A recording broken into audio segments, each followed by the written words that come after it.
once more. I just attempted to do a Facebook Live. See, I've lost all power of speech over the excitement, and lost my connection. So we were stopped mid-flow, which some might think is a good thing.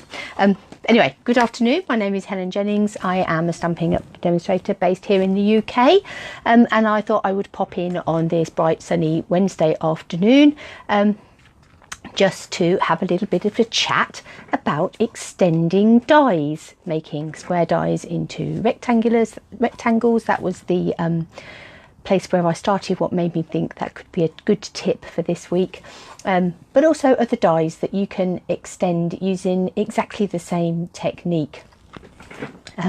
So let's just hope, I've got it up on my laptop again, let's just hope that we stay connected this time, because it's very sad to have lost you all. So good afternoon, hope you've all had a good day. I've had a lovely class this afternoon. It was a nice, quiet, relaxed, chilled class, which is what it's supposed to be. That's why it's called 1, 2, 3, breathe. It is intended to be a quiet, chilled, stress-free afternoon's entertainment. So that was this afternoon. I've got another lovely class at Nassington this afternoon and this evening, which I'm sure will be chilled. I'm not sure it'll be quite so quiet. A lot more chatter goes on over at Nassington, but looking forward to seeing all those ladies over there as well this evening. But in between time, in this little slot in between, just before I go off and make my tea, and at this rate it'll be a cheese sandwich if we lose connection again, but just before I go off and do that, I wanted to come in and share a bit of a tip with you about extending your dies. So let me turn you down and turn you round, so hold on to your hats, and apologies if you do get seasick. Let's go. Now, as I did say earlier,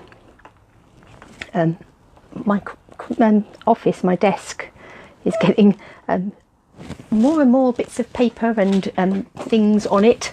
It is due a bit of a tidy. I think that's tomorrow morning's job. First thing is tidying up my desk. Apologies if that's a bit dark. I haven't put any artificial light on. I don't know whether that would help or not. I haven't got a very strong light just there. We'll put that on and see if that does help a little bit.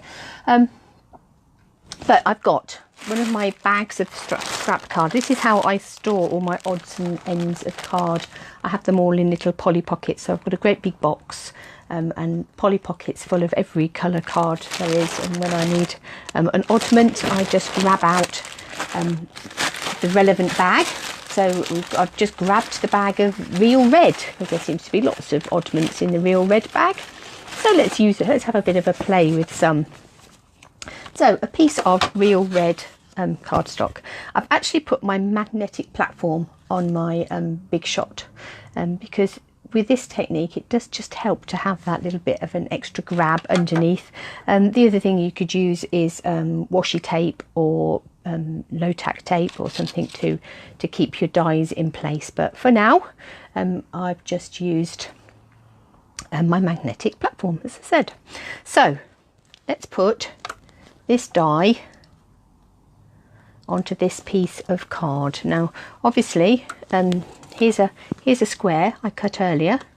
You've got the stitching all round the edges, and obviously if we're going to do a stitched rectangle, we'd also like to have stitching all round the edges. So how can we take this die and make it rectangle?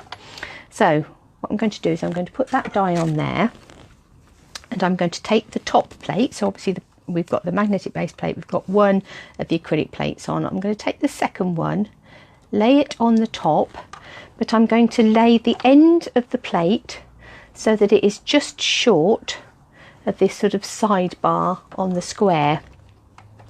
So hopefully you can see that this plate is coming down here just short of that square. And of course we're then going to run it through. The Big Shot works on pressure, so if the pressure isn't great enough, the dies won't cut. And obviously the fact that the plate wasn't over the top of this piece at all means that that piece hasn't cut at all, so we've got like a flap. So that's quite useful if you wanted to make sort of advent calendar style windows. Yeah, you've just now got a flap in your card. There we go. So, but what we want to do is we want to extend this. We want this to come further down. How far down would we like it to come?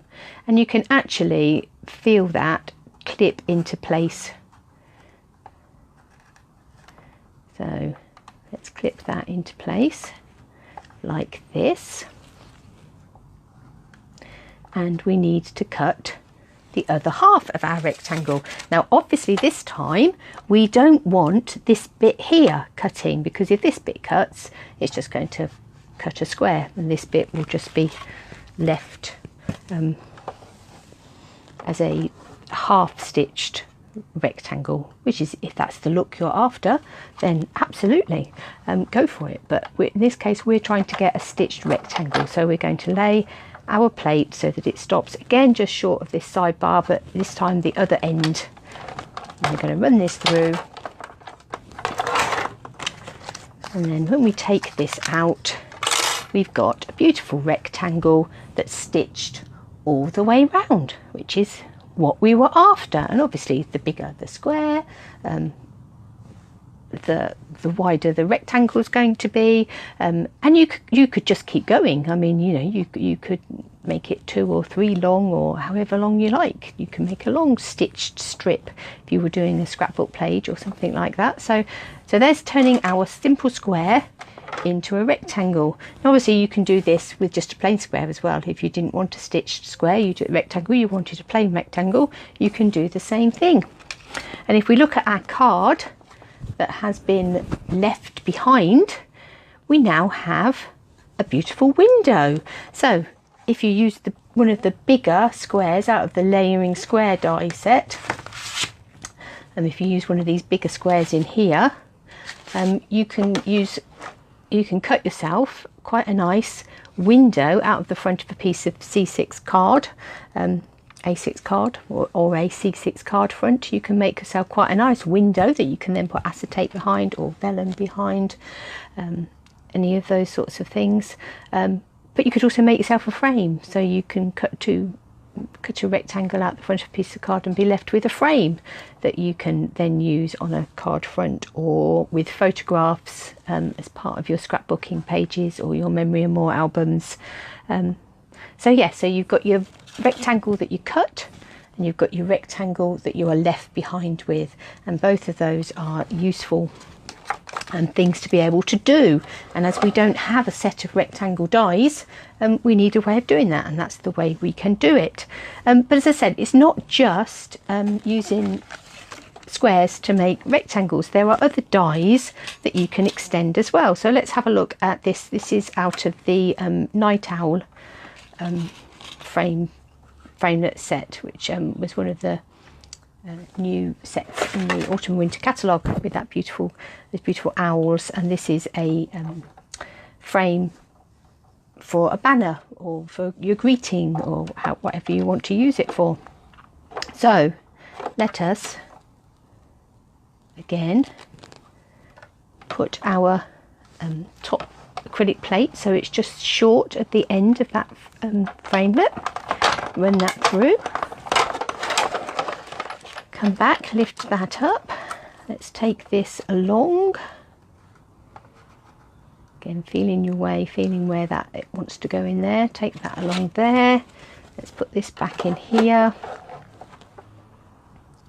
Again, put the acrylic plate so it's just short of the end of the framelit.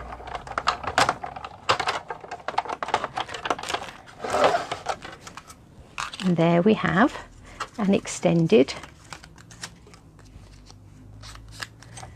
banner on which we can put an extra long greeting.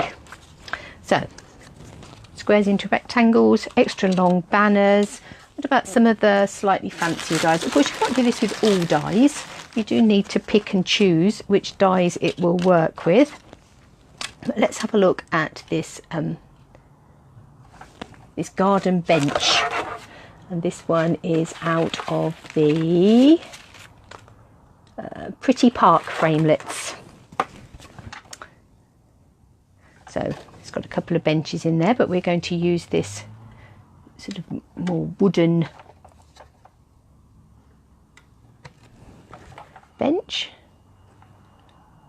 That's just wiggled a little bit. I want it to be a bit flatter on that bit of carve than that. Right, so let's run that through here.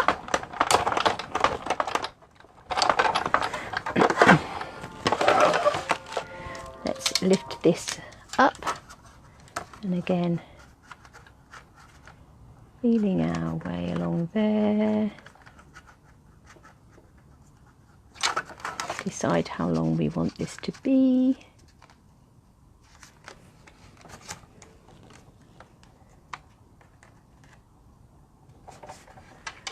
About like that.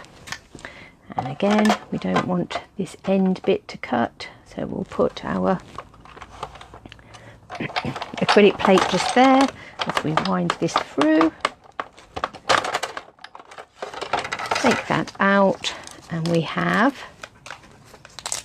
an extra long bench. Obviously you'd need to poke all your little bits out of there to make your extra long bench. So it could be that you need an extra long bench because you've got an extra big family that you wish to fit on it.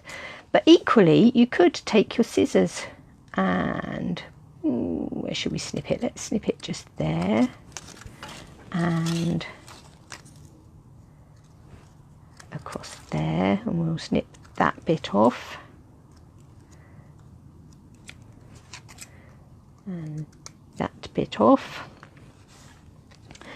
and with a bit of tweaking and tidying up,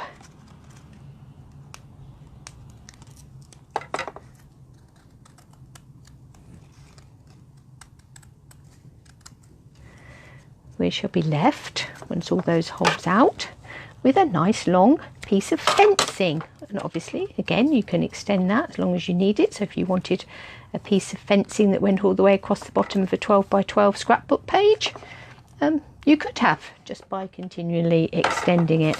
So let's have a look at just one more framelit that I've got out that we can play with, and this is out of the stained glass window set.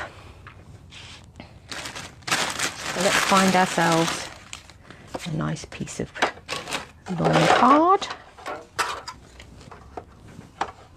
and we'll put our die down like that.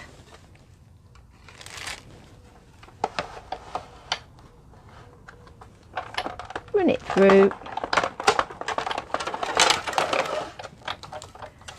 lift it up,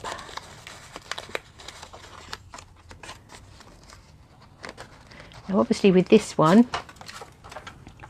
yeah, I've got very definite holes here that you need to line up, and you will notice that this hole here has got curved bottom both sides, whereas this one is flat this side, but that's okay because once you've lined it up it will just cut the centre bits into a curved on both sides, and the outside bits obviously won't change. So let's lay that on the top. Ooh.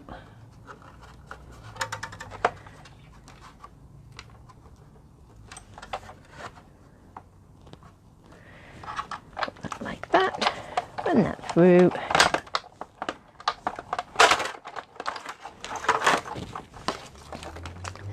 And we've got an extra long border. And again, just like before, you could carry on extending that to make a border on a scrapbook page or something. I shan't sit and fiddle and take all of those bits out, but you get the general idea. So there's lots and lots of dies that you can extend in that way. So yes, very definitely it's a really useful tip for those turning those squares into rectangles. But do have a look at other dies as well and see what other dies that you've got that you would be able to extend and make into long borders or just longer shapes, longer banners, all of those sorts of things. So I hope you have fun with that.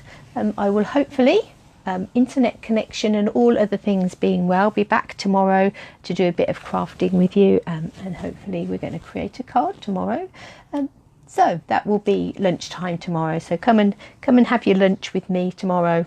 I don't know what we've got on the menu, but whatever it is, pack your lunchbox, make your tea, make your coffee, and come and join me at lunchtime tomorrow. So until then, enjoy your evening, and I will see you soon.